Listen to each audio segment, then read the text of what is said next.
Senhor nosso Deus, estamos na Tua presença mais uma vez para falar do fruto do Teu Espírito. Pai, pedimos, ó Deus, que a Tua presença, Senhor, que o Teu Espírito Santo possa estar conosco, ó Pai, para falar de Ti com propriedade, Senhor, para poder entender, ó Pai, aquilo que Tu provocas em nós e como transformas a nossa vida em prol do Teu reino, em prol da Tua obra, da Tua vontade. Pai, abençoa aqueles que estão nos ouvindo, Senhor, e cuida para que nós possamos, Senhor, falar de Ti e realmente frutificar na Tua obra em nome de Jesus. Amém.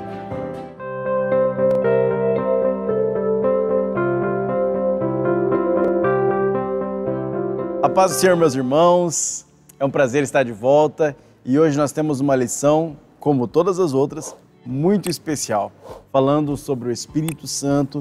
Na lição de número 5, falaremos sobre agora o fruto do Espírito. Depois desses dois pontos, se você tem o seu material aí, está escrito o eu crucificado. Portanto, fique conosco porque nós falaremos sobre a importância desse fruto em nossas vidas. Queridos, o textuário vai dizer: ora, o Deus de esperança vos encha de todo gozo e paz em crença. Para quê? Para que abundeis em esperança pela virtude do Espírito Santo. Romanos capítulo 15, versículo de número 13. A verdade prática vai dizer a nós: o fruto do Espírito é um dos temas mais vibrantes da ética cristã, pois mostra para o mundo o que o Espírito Santo colocou dentro de cada um de nós. O estudo dessa lição, ela se baseia, como leitura bíblica em classe, em Gálatas, na carta de Paulo aos Gálatas, no seu capítulo de número 5, dos versos 16 a 26. O objetivo geral dessa lição, meus irmãos, é demonstrar que o fruto do Espírito é um dos temas mais vibrantes da vida cristã. E é mesmo, você vai perceber isso no decorrer dessa lição. Os objetivos específicos são 3. Conceituar o fruto do Espírito, distinguir e relacionar o fruto do Espírito e os dons espirituais e conscientizar que o Espírito se opõe à carne. Temos aí uma briga entre Espírito e carne para discutir. Na iminência de discutir este tema tão importante, que é o fruto do Espírito, temos conosco novamente meu amigo pastor Diego, que vai falar com vocês. Senhor, meus irmãos, alegria estarmos juntos outra vez, dialogando acerca do Espírito Santo, este que é um assunto tão relevante, tão importante para a nossa vida, especialmente para a nossa vida espiritual, e é muito bom ter a sua participação. A introdução dessa lição, ela destaca, na perspectiva do pastor Ezequias Soares, o fruto do Espírito como resultado de uma vida cristã abundante. Uma colocação muito prudente feita por esse pastor é que ela se manifesta num relacionamento que ultrapassa as 4 paredes. Isto é, um relacionamento que está além dos nossos cultos, das nossas cerimônias, dos nossos ritos. Haja vista que a colocação feita pelo pastor é que essa manifestação relacional se dá entre irmãos, irmãs, igreja, no lar, convivência com os descrentes, no trabalho e, por fim, na própria sociedade. Portanto, nós temos essa evidência do fruto além das 4 paredes, como me referi. O ponto central da discussão de hoje é o fruto do Espírito, tendo como fonte o próprio Espírito Santo. Aliás, o tópico 1 destaca o fruto do Espírito na vida do crente. Aqui, em primeira mão, o que a gente pode destacar também, além dos pontos que serão dialogados nessa perspectiva, a perspectiva do pastor Ezequias Soares, é que o crente em Jesus é alguém que vive sob os domínios do Espírito. E isso não significa uma vida passiva, né? Ou seja, nós não estamos propondo uma ideia de confinamento, de isolamento, e que fique claro, essa ideia de confinamento e isolamento não tem nada, absolutamente nada a ver com o contexto pandêmico. Estamos nos referindo com exatidão à proposta do fruto do Espírito. Ou seja, andar no Espírito, isto vai ser mais exaustivamente elaborado e exposto nos próximos tópicos, não seria se isolar socialmente para evidenciar as suas características. Muito pelo contrário, você continua sendo um sujeito social, fazendo uso de razão, convivendo com as pessoas, mas exercendo esse papel que é fundamental na vida do cristão. A priori, nós temos um conceito de definição proposto pelo autor. E aqui, o que se percebe é que o fruto do Espírito é tanto o resultado natural de um processo de amadurecimento, quanto uma consequência de um processo de crescimento espiritual. Aliás, nessa ideia de resultado e consequência proposta ou relacionada ao fruto do Espírito, percebe-se que o mesmo se dá de maneira gradual. Gradativamente percebe-se a ação do fruto do Espírito na nossa natureza. Se você olhar as observações que se tem na própria revista, citações, o próprio verso 22 de Gálatas capítulo 5, você perceberá a gama que nós temos desse fruto e logo, na sua experiência enquanto cristão, também verá que ele se dera de maneira gradual. Agora, num segundo momento, o que fica claro, posto essa definição, claro que de uma maneira bastante simplista, você pode perceber o fruto como uma ideia singular. Por que é que nós temos esse contraponto entre obras da carne, uma linguagem plural, contraposta ao fruto do Espírito, uma linguagem singular? Isso é matéria de discussão, algumas pessoas, inclusive estudiosas, questionam esse contraponto construído por Paulo Apóstolo, mas o fato é que alguns teóricos pensam acerca dessa ideia singular do fruto, alguns deles inclusive mencionado pelo pastor. A gente pode exaurir essa informação e expor nessa fala aqui de subsídio. A primeira fala proposta pelo pastor Ezequias é a fala de Eurico Bergsten, que explica esse sentido singular, ilustrando o fruto como uma espécie de laranja e seus gomos. Eu até citaria a ideia de uma polcã, talvez ela fique mais clara por seu entendimento com relação aos gomos, né? Você olha para uma polcã e de repente, vamos ser mais exato na abordagem, você tem lá 9 gomos, você tem um fruto, mas as 9 características estão dispostas neste único fruto. Uma outra perspectiva, ainda relacionada à leitura do pastor ou de Eurico Bergsten, é justamente aquela do missionário Eurico Bergsten, é aquela que as 8 virtudes propostas após o amor são decorrentes desta primeira, ou seja, como se o amor fosse uma primazia e as outras decorrentes dessa característica.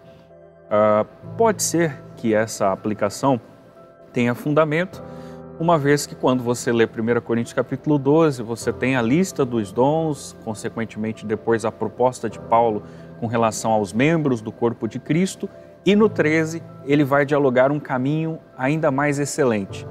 E essa proposta inicia pelo amor. O sujeito pode ter o dom da profecia, a variedade de línguas, enfim, mas se não tiver amor, de nada valeria.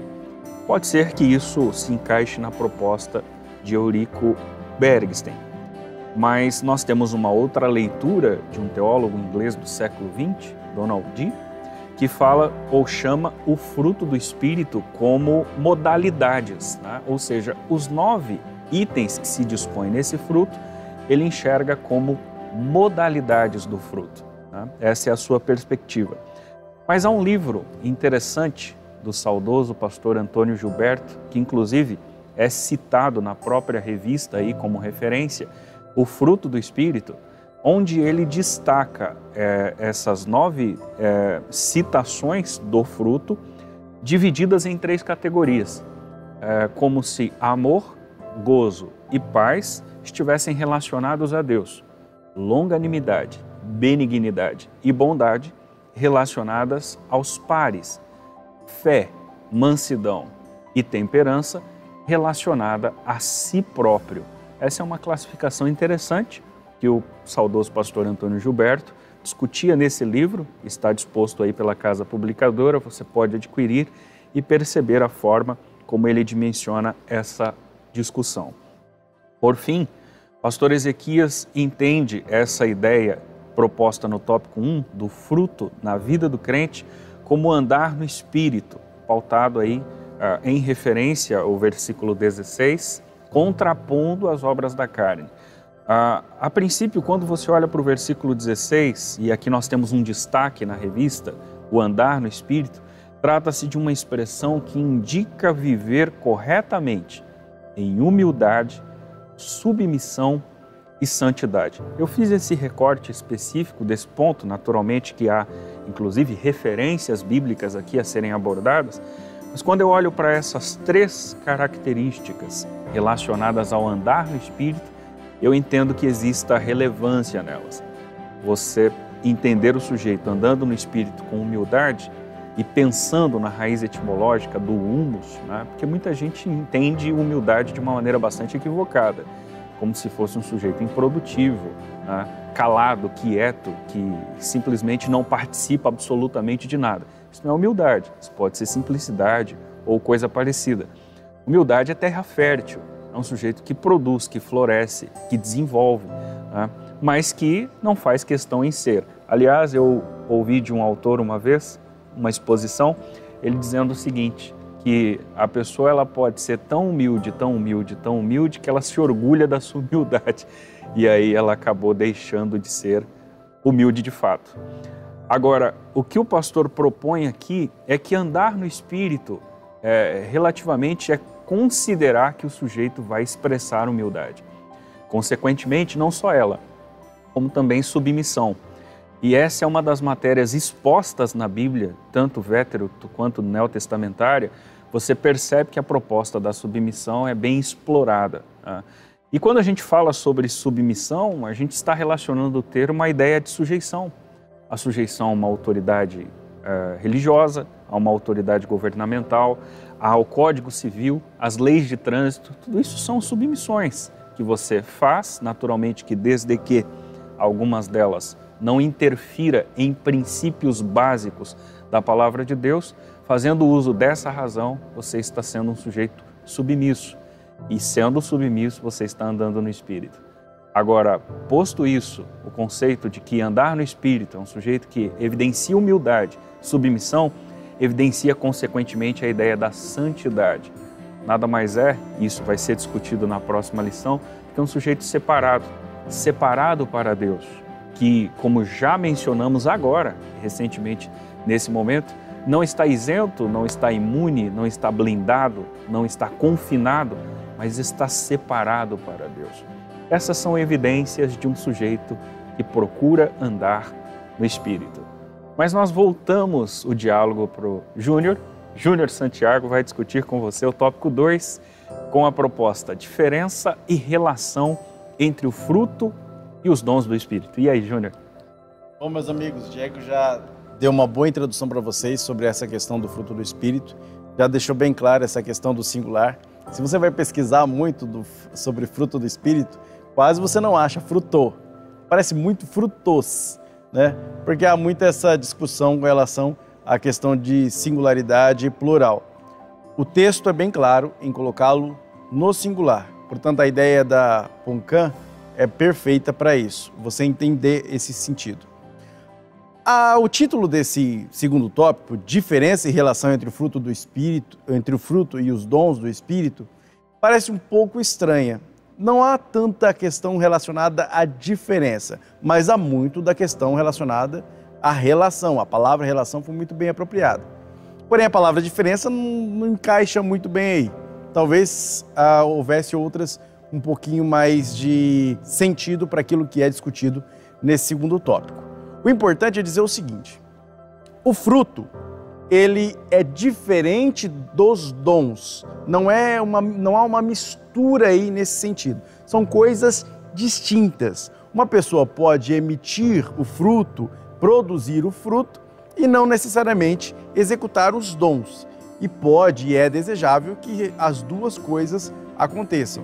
Qual que é a preferência? Não há uma preferência aí, mas a utilidade. A gente vem batendo muito nessa tecla sobre a questão da utilidade para o serviço de Deus.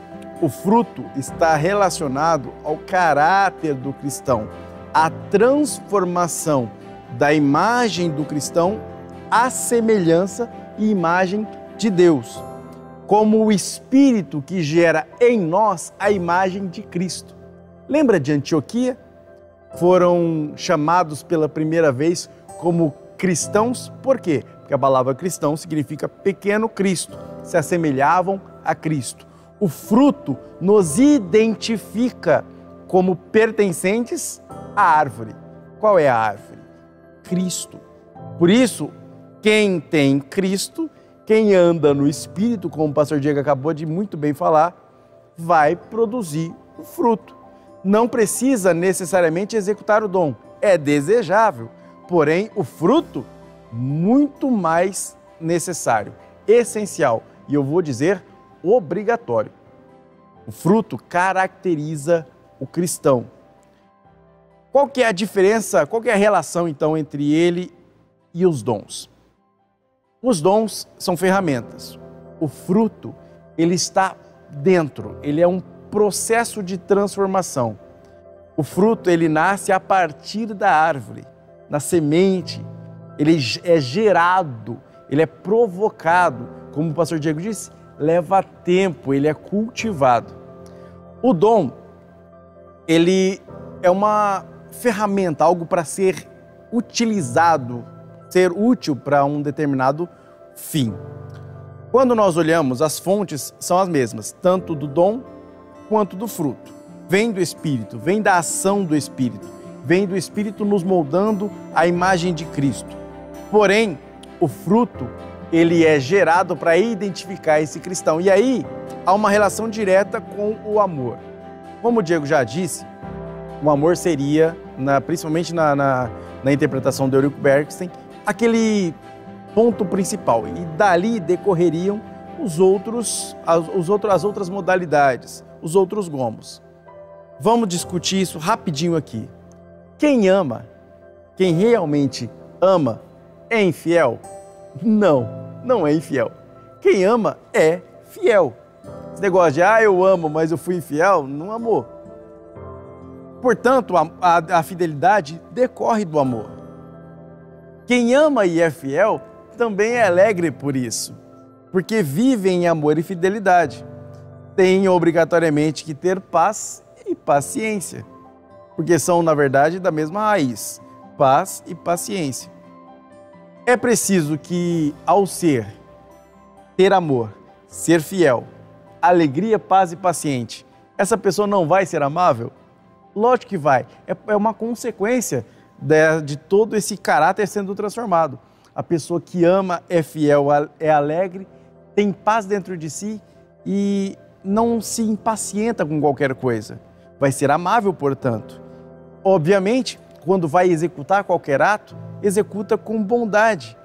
Tem tranquilidade, segurança de quem é, mansidão e pode dominar os seus instintos mais violentos, porque ao final das contas, o que domina ela primariamente é o amor. Percebeu como tudo tem uma relação com a transformação de caráter da pessoa? Lembra de Pedro? Aquele cara bravo que negou Jesus diante de 3 empregadas, mas que após o batismo no Espírito Santo, levanta de forma vigorosa, muito bem articulada e prega abertamente em local público para milhares de pessoas, a ponto de quase 3.000 almas se juntarem à igreja naquele instante. Olha a provocação e a mudança de caráter que houve em Pedro. É fruto. Fruto foi produzido em Atos 2. Da mesma forma, olha para João, filho do trovão, briguento, queria fazer com que descesse fogo do céu sobre aqueles que não acreditavam em Jesus e de repente é o apóstolo do amor. Por quê? Porque gerou fruto e o fruto transforma o caráter. E aí eu vou repetir aquilo que está dito em 1 Coríntios 13, muito bem exposto pelo Diego. Se não tiver amor, o resto não acontece. Se você não amar, você não vai ser fiel. Se você não amar, você não vai ter alegria. Se você não amar, muito menos paciência. Se você não amar, você não tem paz, nem é amável com ninguém, nem vai ser capaz de gerar atos de bondade, muito menos será manso. E a sua temperatura, então, temperança é algo que você não vai ter, não vai conseguir se dominar, porque você não ama, não experimentou o amor. Por isso é importante que a gente perceba o quanto é essencial o fruto. E os dons, Júnior? Qual é a relação então? Imagina uma pessoa transformada em seu caráter, gerando fruto. Ela é uma pessoa capaz de ser usada pelo Espírito para executar a obra de Deus, com força, com propriedade, com maravilha. E é aí que entram os dons da igreja. São a estrutura. Aqui o autor faz uma coisa muito interessante. Ele diz que não é possível uma construção prosseguir sem um andaime. Mas uma vez concluída a obra, o andaime é dispensado. E ele relaciona o andaime com os dons. E é bem isso. Os dons vão te ajudar a estruturar. Vai estruturar a obra. Vai ajudar a fazer com que a igreja avance para aquilo que a igreja precisa. Uma vez que acabe a necessidade dos dons, eles cessarão. Quando é que isso vai acontecer? No céu. Porque enquanto nós estivermos aqui na terra, meus irmãos, a igreja é imperfeita, você é imperfeito, eu sou imperfeito, nós precisamos gerar o fruto e precisamos provocar, executar os dons que estão disponíveis a nós. E como já falamos em outras lições, são vários e diversificados. Portanto, lembremos disso. Nós precisaremos principalmente dos dons, mas essencialmente de gerar o fruto. Você percebe de onde vem a árvore ou qual é a árvore a partir do seu fruto. O Espírito Santo gera em nós o fruto para mostrar a todos que nós viemos de Deus, que nós nascemos de Deus e agora vivemos sobre uma outra lei, porque somos alimentados de uma outra seiva e temos assim a capacidade de andar conforme as ordens do Espírito, ou andar no Espírito. Né, Diego? Eu, observando as abordagens que o Júnior fez, agora nesse segundo tópico, chama a sua atenção para a gente dialogar um pouquinho esse terceiro tópico, o último da abordagem dessa lição, que é o Espírito se opõe à carne. Quando eu olho para essa última colocação feita pelo pastor Ezequias Soares, nós lembramos das igrejas da Galácia. Aliás, ele comenta do abuso da liberdade cristã em relação à antinomia e ao legalismo. As igrejas da Ásia, algumas delas, Antioquia da Psídia, Listra, Derbe, Icônio, que contemplavam essa região da Galácia e a quem Paulo escreve essa carta, nós percebemos esses dois percalços que, consequentemente, derivavam na falta de amor e na desunião. A primeira abordagem desse tópico de número 13 é relacionada ao legalismo. E quando você lê essa ideia do legalismo, você percebe num recorte feito pelo pastor, ele diz o seguinte: o sistema legalista que os opositores de Paulo, os judaizantes, ensinavam às igrejas da Galácia, era egocêntrico. Aliás, o legalismo, e aí eu vou destacar esse sufixo ismo de fato como uma doença relacionada ao legalismo, de fato é. Há um livro do Gutierrez Siqueira, O Espírito e a Palavra, que ele dialoga alguma coisa relacionada a isso. É um título que também tenho utilizado para referenciar alguma coisa nessas discussões, e página 116, 118, ele comenta algo relacionado ao legalismo, especialmente vinculado às mulheres, porque se teve alguém que foi vítima de um sistema legalista mais assim assiduamente foi as mulheres, principalmente em movimentos não tão distantes, especialmente por um tema, usos e costumes, como se a mulher fosse a detentora do fator pecado. E lá ele destaca uma frase que eu achei bem interessante, achei por bem relacionar essa discussão do legalismo. Ele diz o seguinte: a razão da tentação não é a mulher, isso vinculando a ideia legalista a esse grupo feminino, mas a própria cobiça do coração. Agora, o fato maior e central nessa discussão é que esse sistema legalista, como diz o próprio autor, e se você pode observar na sua própria revista, que quem faz uso dele não está andando no Espírito, mas está usando-se da carne. Aliás, ele diz, o apóstolo mostra que para ser legalista, viver de acordo com a lei, depende da carne, mas para viver no Espírito, depende da graça de Deus. Essas referências nós temos aí tanto nos versículos 16 a 18, como o próprio verso 15 do capítulo 5 da carta aos Gálatas. Com relação à carne e o espírito, que é a segunda abordagem que o autor faz, perceba que ele diz, no contexto das obras da carne, significa o conjunto dos impulsos pecaminosos que dominam o ser humano. Aliás, ele vai dizer que a oposição do espírito contra a carne na vida cristã mostra que os que são de Cristo crucificaram a carne com as suas paixões e concupiscências.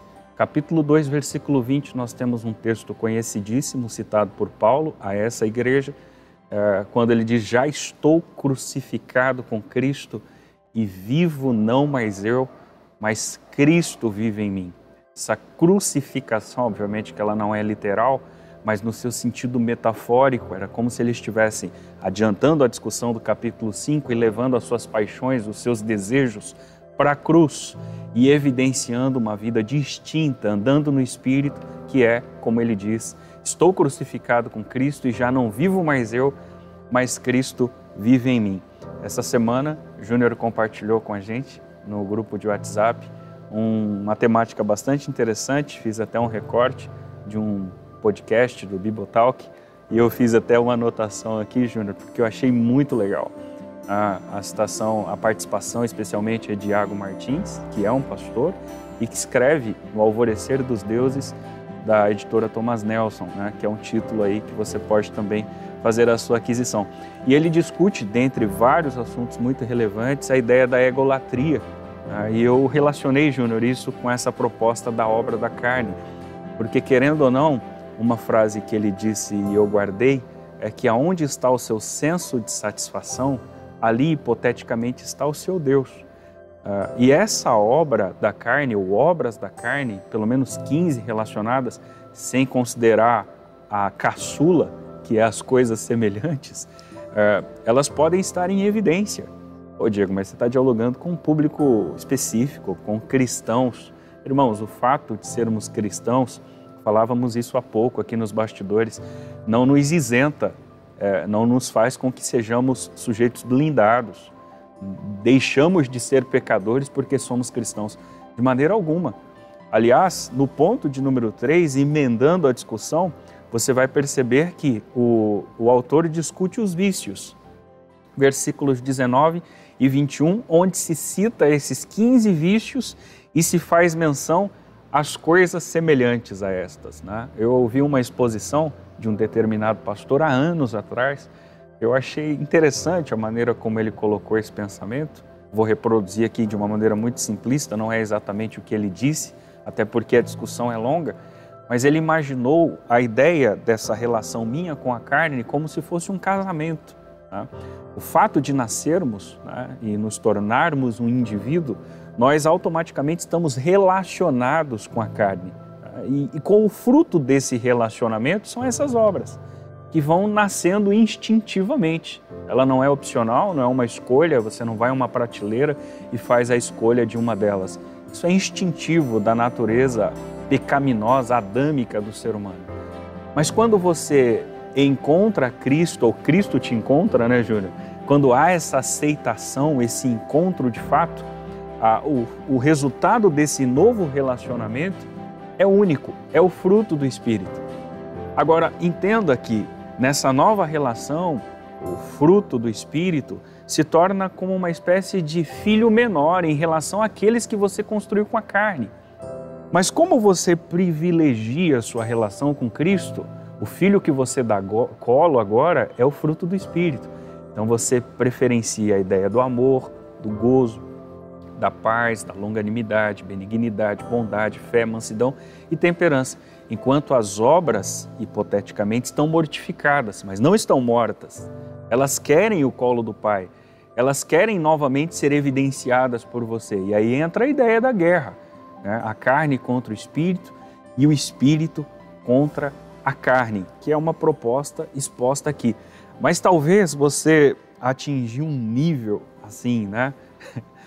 Você deu um upgrade aí na sua cristandade, na sua espiritualidade, que você leu os itens propostos a partir do versículo 16, 17, mais enfaticamente 19 a 21 do capítulo 5 de Gálatas, e disse: nenhum destes eu me atrevi a utilizá-los, nenhum deles se encaixa no meu perfil. Ok, mas aí vem a menção do menor, que é o caçula, que é coisas semelhantes, e possivelmente o seu calcanhar de Aquiles esteja relacionado nessas coisas semelhantes.